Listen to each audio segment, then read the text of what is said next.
família ela vai mediar, né? Ela media o desenvolvimento do social da criança. Mas a família não necessariamente vai fazer isso sozinha.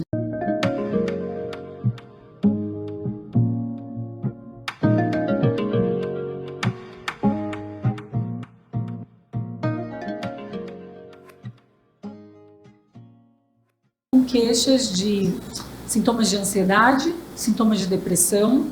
Então, por exemplo, alteração do sono, alteração de apetite, crianças com maior irritabilidade ou sinais de angústia que elas não tinham, os medos excessivos, né? Às vezes os pais falam, não, mas meu filho não tinha medo de dormir sozinho, agora ele tem. Meu filho não tinha medo de ficar na escola, agora eu preciso estar lá antes do sinal bater, porque senão ele já entra em pânico. Então, isso mudou. Eu queria explicar um pouquinho o que é quando eu falo do social, né? O déficit social, a perda do social, o que é o social para essas crianças e para os adolescentes. Então, nós, seres humanos, nós somos essencialmente gregários. Então, todo o nosso desenvolvimento afetivo e cognitivo, ele passa por relações interpessoais. A família, ela tem a função de produzir para o social. Então, a família, ela vai mediar, né? Ela media o desenvolvimento do social da criança. Mas a família não necessariamente vai fazer isso sozinha. Então, nós aqui, terapeutas, junto dos pais, muitas vezes junto de outros profissionais que atendem essa criança, todo mundo pode contribuir um pouco para o desenvolvimento do social de uma criança ou de um adolescente. E como, né? Como que a gente contribui? O que a gente faz? A gente ensina passo a passo.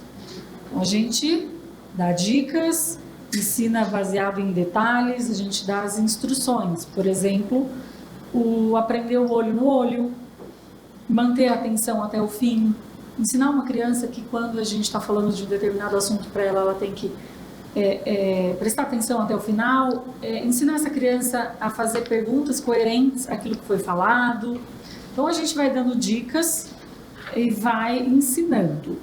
Com isso a gente está ajudando essa criança a desenvolver um novo repertório.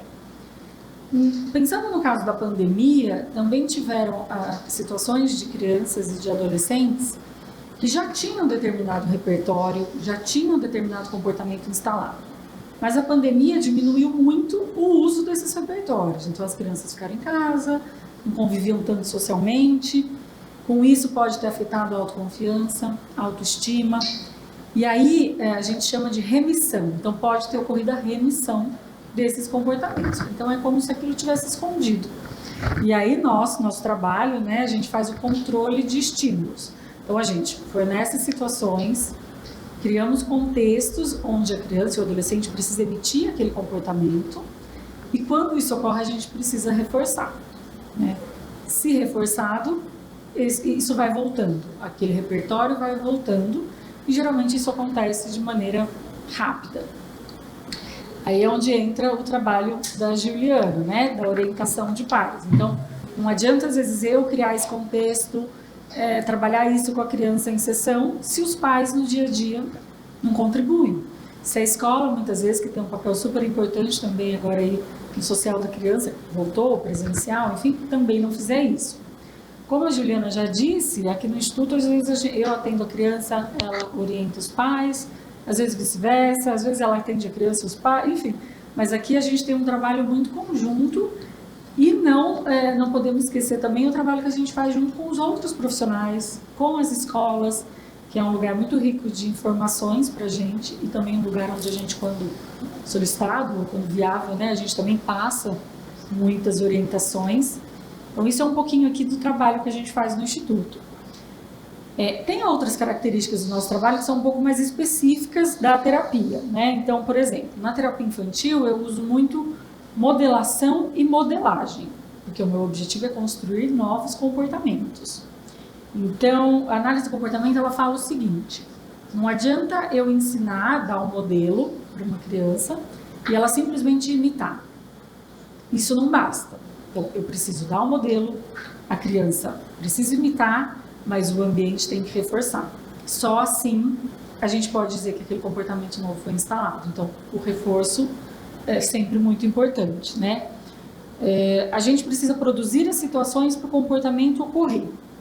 Manejamos o ambiente e aí o ambiente reforça.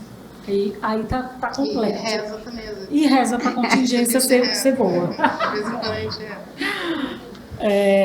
Tem um outro procedimento dentro da análise do comportamento, que é um procedimento que ele é a base de todos os outros, que é o procedimento de fading. Então, é a introdução ou a remoção de um estímulo. Então, geralmente, nós utilizamos do fading para trabalhar, por exemplo, medos, fobias, né? Vou dar um exemplo de uma criança que tem algum medo, um medo específico, um medo de cachorro. Então, aos poucos, à medida que você vai introduzindo o fade do cachorro, então eu mostro uma foto, eu vejo um vídeo, eu falo sobre um cachorro, depois eu vejo um cachorro de longe. Então, é bem gradativo, né? Mas até que a criança começa a perder o medo. Então, aquele estímulo que antes era aversivo deixa de ser. Então, isso é feito devagar e é o que a gente chama de, para introduzir um estímulo, é o fading in. Assim como se eu quiser retirar um estímulo, fading out. Então, esse é um outro procedimento da análise do comportamento que a gente usa muito com crianças.